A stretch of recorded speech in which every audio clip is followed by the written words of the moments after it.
नमस्कार, मैं आरबी सिंह यादव और आप देख रहे हैं मेरा YouTube channel RB Singh Yadav editor. आज हम भारत में जो यूजीसी से संबंधित परीक्षाएं हो रही हैं उनको लेकर के बात करेंगे।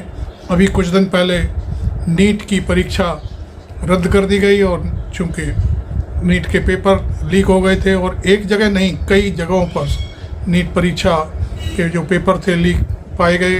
पटना में तो 13 आदमी गिरफ्तार भी किए गए। इधर बड़ौदा गुजरात में पेपर लीक हुए, एक व्यक्ति पकड़ा गया, उस पर तमाम खाली चेक पाए गए, तमाम मोबाइल पाए गए, तमाम और दूसरी चीज़ें पाई गई और कुछ राजस्थान में भी इसी तरह की व्यवस्थाएं मिली। अभी देश के छात्र जो डॉक्टर बनने की परीक्षा के लिए परेशान हो रहे थे उनका मसला अभी सुलझा भी नहीं था कि कल 18 तारीख को असिस्टेंट प्रोफेसर की जो नेट की परीक्षा होती है जिसके ज़रिए वो पीएचडी में दाखिला लेता है उसकी परीक्षा हुई। और मैं समझता हूँ कि नेट की परीक्षा देने वाले छात्र अपने घर भी ठीक से नहीं पहुँचे होंगे। बहुत सारे लोग सैकड़ों किलोमीटर दूर से आते हैं, ट्रेनों से आते हैं, बसों से आते हैं, गरीब होते हैं वो बेचारे, किसी दूसरे संसाधनों से आते हैं, वो अपने घर भी नहीं पहुंच पाए कि रात में 10 बजकर 10:30 बजे के आसपास शिक्षा मंत्रालय ने उस परीक्षा को यह कहकर के रद्द कर दिया कि ये परीक्षा की अखंडता इसमें घायल हुई है। कहने का अर्थ है कि परीक्षा ठीक से नहीं हुई है, इसलिए इस परीक्षा को रद्द किया जाता है और परीक्षा दोबारा होगी। कितना जल्दी ये सारी चीज़ों के निर्णय ले लिए जाते हैं ये समझ में नहीं आता। और देश के तमाम छात्र सड़कों पर घूम रहे हैं, सड़कों पर प्रदर्शन कर रहे हैं और जो एनटीए है, जो टेस्ट पास करने का जो जिसके पास जिम्मा है, वो एजेंसी अभी तक जिंदा है, उसे अभी तक दफन नहीं किया है सरकार ने। ये सब हो क्या रहा है, समझ से बाहर है। इस मामले में देखिए, सरकार बने बने अभी जुम्मा दिन हुए हैं और नरेंद्र मोदी के सामने तमाम संकट पैदा हो गए हैं और उन संकटों पर नरेंद्र मोदी बोलने को तैयार नहीं है। वो तो सिर्फ और सिर्फ जैसे ही सरकार का प्रधानमंत्री पद की शपथ ली और सीधे इटली के लिए 8,000 करोड़ का जो जहाज़ है उनका वो सजा हुआ तैयार था, वहाँ चले गए। वहाँ से क्या लेके आए लौट करके उन्होंने ये नहीं बताया। आपको मैं बता दूँ, मेरी पत्रकारिता का जीवन बहुत लंबा है। मैं हालांकि किसी प्रधानमंत्री के दौरे में कभी साथ नहीं गया, लेकिन मैं जो मेरे न्यूज़पेपर के जो बाकी और लोग जा चुके हैं या जो मेरे डायरेक्टर वगैरह हैं, प्रधान संपादक हैं, वो बताते हैं कि और मुझे भी मालूम है कि जब भी प्रधानमंत्री किसी देश के दौरे पर जाते हैं वहाँ से लौटकर हवाई जहाज़ में प्रेस कॉन्फ्रेंस करते थे और वहाँ की जो भी चीज़ें वहाँ उपलब्ध होती थी, जो उपलब्धियाँ उन्होंने हासिल की थी, उनको प्रेस के सामने ब्रीफ करते थे। ये बहुत सारी, एक बार नहीं कई बार ऐसा हुआ है। लेकिन अब प्रधानमंत्री बिल्कुल होठों पर पट्टी बांध करके जाते हैं और होठों पर पट्टी बांध करके ही वापस आ जाते हैं। अब तो वो प्रेस भी नहीं ले जाते, एक आध पिछलग्गू एजेंसी है वो साथ चलती है और वो जैसा फ़ोटो देती है, जैसा रिपोर्टिंग करती है, वो सबके सामने परोस दी जाती है और वो कुछ भी नहीं करती। उसके वो सिर्फ पीआरबी की जो प्रेस रिलीज होती है उसके अलावा वो कुछ अलग से कुछ नहीं कहती, ना कोई सवाल पूछती है। तो ये बहुत सारी चीज़ें ऐसी हैं। प्रधानमंत्री नरेंद्र मोदी 2 परीक्षाएं, कितनी टॉप परीक्षाएं हैं बताइए। एक परीक्षा जिसमें डॉक्टर बनते हैं, नीट की परीक्षा कहलाती है। दूसरी परीक्षा नेट यूजीसी की परीक्षा है, उससे प्रोफेसर बनते हैं, देश के भविष्य का निर्माण करते हैं। मैं आपको बता दूं, अखिलेश यादव ने तो इस पर बड़ा तंज कसा है, बहुत तगड़ा। उन्होंने तो यहाँ तक कहा है कि अब जो भारत सरकार है वो डॉक्टर नहीं बनाना चाहती, वो तो पेपर लीक करके ऐसे लोगों को सामने लाना चाहती है जिन पे मतलब जो फर्जी तरीके से जो परीक्षा पास करके आए हैं और वो डॉक्टर बन जाएं, पैसे के बलबूते पर डॉक्टर बन जाएं। इसी तरह से असिस्टेंट प्रोफेसर भी वो ऐसे लाना चाहती है जिन्हें कोई ज्ञान नहीं, कोई मतलब नहीं, वो छात्रों को कैसे पढ़ाएंगे, क्या करेंगे। तो इस तरह की जो चीज़ें चल रही हैं वो बहुत ही खतरनाक है और उनके इस बयान से बहुत ही ज़्यादा खलबली मची हुई है। छात्रों में बहुत ज़्यादा एकदम से उद्विग्नता है कि भाई आखिरकार ये सब हो क्या रहा है। ना तो सरकार परीक्षा नौकरी दे सकती है, ना सरकार जो है परीक्षा ले सकती है, तो फिर ये सरकार है किस काम की। नरेंद्र मोदी के सामने एक नहीं, नरेंद्र मोदी बोले कहीं नहीं। इटली गए, इटली से बनारस आए, बनारस से नालंदा गए, नालंदा से शायद आज जयपुर गए हुए हैं।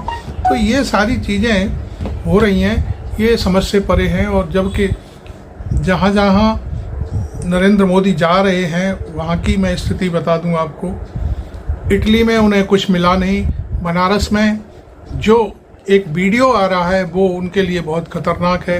ये सच है या झूठ है हम नहीं जानते, लेकिन उनकी गाड़ी पर एक चप्पल मिली है। उस चप्पल को उठाते हुए एक वीडियो वायरल हो रहा है जो पब्लिक डोमेन में है, और जो सुरक्षाकर्मी है उस चप्पल को उठा करके दूर फेंक रहा है। तो ये क्या चीज़ है? ये नरेंद्र मोदी के लिए मैं समझता हूँ उनकी जो लोकप्रियता है, जो उनकी बागपटुता है, उसके खिलाफ है सारी चीज़ें। नरेंद्र मोदी उसके बाद बिहार गए। बिहार में एक दिन पहले ही 2 दिन पहले ही अररिया में पुल गिर गया, और उसकी जिम्मेदारी जो देश के मंत्री, जो भारत सरकार के जो मंत्री हैं, उन्होंने सीधे जिम्मेदारी चीफ मिनिस्टर के ऊपर डाल दी कि इसका टेंडर हमने नहीं, बिहार सरकार ने किया था। आपने देखा होगा पिछले वीडियो में मैंने उस पुल के गिरते हुए जो वीडियो दिखाए हैं आपको, से भरभरा करके पुल गिर रहा है, ऐसा लग रहा है रेत की दीवार है, और जो कि तो वो किसी ने नीचे से एक ईंट खींच ली और ख़त्म हो गई कहानी। इसी तरह से अब नरेंद्र मोदी नालंदा गए। नालंदा में एक बड़ी कहानी निकल करके आई, आपको शायद मालूम नहीं होगा। और जो गोदी मेल जो टीवी हैं, गोदी चैनल हैं, गोदी मीडिया है, वो आपको नहीं बताएगा। वहाँ बिहार के चीफ मिनिस्टर ने साफ कह दिया कि नालंदा की जो स्थापना थी वो कांग्रेस सरकार ने की थी। नीट की परीक्षा का जब पेपर लीक हुआ तब उस समय जो धर्मेंद्र प्रधान है शिक्षा मंत्री, वो साफ बोले कि कोई गड़बड़ी नहीं हुई है और कोई शिकायत नहीं है। लेकिन 2-3 दिन बाद जब चारों तरफ लोग पकड़े गए और जो पेपर लीक कर रहे थे, जो पेपर आउट कर रहे थे, उनको देखने के बाद उन्होंने कहा कि हाँ, कुछ ANT जो एजेंसी है उनकी, उसकी वजह से शायद उसने कुछ गड़बड़ी पाई है। तो ये सारी चीज़ें हैं, और कुल मिलाकर के वो ये जो परीक्षा, कल की जो परीक्षा है उसके मामले में तो वो कुछ भी कहने से बच रहे हैं, और सिर्फ ये कह रहे हैं कि ये परीक्षाओं की अखंडता का मामला है। बताइए, आप सरकार चला रहे हैं, तीसरी बार आप मिनिस्टर बने हैं, और आप इस तरह की बातें करते हैं जैसे आपको कुछ मालूम नहीं हो। अब केवल आपने CBI जांच के आदेश दे दिए हैं इस मामले में। CBI क्या करेगी, इसकी जिम्मेदारी कौन लेगा, नीट परीक्षा की जिम्मेदारी कौन लेगा? इस मामले में राहुल गांधी ने साफ कहा है। राहुल गांधी ने तो यहाँ तक कहा है कि UGC में से संचालित जितने भी विश्वविद्यालय हैं, उन विश्वविद्यालयों में सब में RSS के लोग भर गए हैं। तो जो गलत लोग हैं वो ये सारे धंधे कर रहे हैं और अपने जेबें भर रहे हैं, और जब तक इनको सरप्लस नहीं किया जाएगा, यहाँ से हटाया नहीं जाएगा, तब तक ये व्यवस्था अव्यवस्था के रूप में छात्रों के सामने आती रहेगी। तो कितना बड़ा आरोप है। उन्होंने कह दिया है कि ठीक है, आज हमारी बात आप नहीं सुन रहे हो, हम इस मसले को संसद में उठाएंगे। और जो एजेंसी आपने बनाई थी 2017 में, ये कह करके बनाई थी कि जो विभागों पर या UGC पर बर्डन होता है परीक्षाएं कराने का, इसके लिए हम ये जो परीक्षा कराने के लिए ये नई एजेंसी हम बना रहे हैं। वो जावड़ेकर लेकर के आए थे जब वो शिक्षा मंत्री थे, मानव संसाधन मंत्री। तो तब ये बहुत बड़ी बड़ी बातें की गई थी, और आज वही एजेंसी पूरी तरह से असफल साबित हो रही है। वो शायद जून में और दूसरी परीक्षा कराती है। तो जून की जो परीक्षाएं, वो दोनों की 2 परीक्षाएं कराई उन्होंने, दोनों की दोनों फेल हो गई। तो हर 6 महीने में वो परीक्षाएं कराने के लिए अधिकृत है। लेकिन इस मामले में प्रधानमंत्री एक शब्द नहीं बोल रहे हैं। प्रधानमंत्री, जम्मू में हमला हुआ, 2-3 बार आतंकवादियों ने हमला किया, बस खाई में गिर गई, ये हुआ वो हुआ, तमाम चीज़ें, कोई बोलने को तैयार नहीं है। एक चीज़, रेल हादसा हुआ, रेल हादसे पे प्रधानमंत्री एक शब्द नहीं बोल रहे हैं। कौन जिम्मेदारी लेगा? नीट की परीक्षा में सारा खेल समाप्त हो गया, और शिक्षा मंत्री के मामले में कोई भी जिम्मेदारी लेने को तैयार नहीं है। आज ये यूजीसी नेट की परीक्षा कल रद्द कर दी गई, इसकी भी जिम्मेदारी। आखिरकार आप सरकार चला रहे हैं या मुंह पे पट्टी बांध करके आप किसी की बात सुनने के लिए तैयार नहीं हैं? ये सारी चीज़ें जब जनता के सामने आ रही हैं और जनता कितनी परेशान है, गरीब घरों से बच्चे आते हैं, वो कैसे पढ़ते हैं, कैसे तैयारी करते हैं, और दूर दराज से वो जब अपने सेंटर पर परीक्षा देने जाते हैं, उन सेंटरों पर पहुंचने में ही उनके हज़ारों हजार रुपया खर्च हो जाता है। कोई पूछने वाला है? आप इसके लिए कोई जिम्मेदारी लेंगे कि भाई जिन बच्चों ने पिछली बारी जो परीक्षा दी है नेट की, वो उसका खर्चा हम बैन करेंगे या उनका खर्चा हम उनको खाते में वापस कर देंगे? सरकार का काम क्या है? सरकार का काम जनता का काम करना होता है। आप जनता की जगह एजेंसियों के लिए काम कर रहे हैं। एजेंसी कुछ भी करे उस पर एक शब्द बोलने के लिए तैयार नहीं है। आखिरकार ऐसा क्यों है?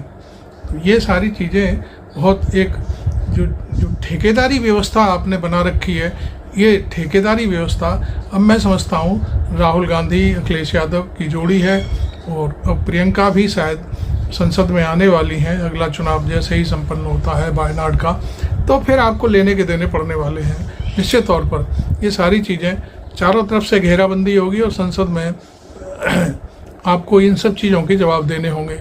आप भले ही प्रेस में राहुल गांधी के बयान का कोई काउंटर नहीं देते, कोई जवाब नहीं देते, या कोई बात करते भी हैं तो आप ये कह के निपटा देते हैं कि वो तो नेहरू जी जिम्मेदार हैं सब चीज़ों के लिए। अभी जो आपका असम में जो हुआ है, घटना घटी है, उसके लिए आपने इस जो गोदी मीडिया है उस पर ऐसा एक मतलब जो धब्बे लगाने वाला जो बयान है वो दिया है कि अब पहली सरकारों में 10 साल में ऐसा नहीं हुआ, अब दुर्घटनाओं में कमी आई है। इसका मतलब यह है कि पिछली सरकारें जो गलत करती रहीं उसमें आपने उस गलती में थोड़ी गलती कम कर ली है, लेकिन आप कर जरूर रहे हैं। तो ये सब चीज़ें दिखावा और ये सब करना, कपड़े बदलना, भाषण देना, और ये सब चीज़ें कोई मायने नहीं रखती। अब ये देखिए, मैंने जहाँ तक देखा है कुछ अंधभक्त इस समय लाइन में लगे हुए हैं कि वो 8,500 रुपये खटाखट क्यों नहीं आ रहे हैं।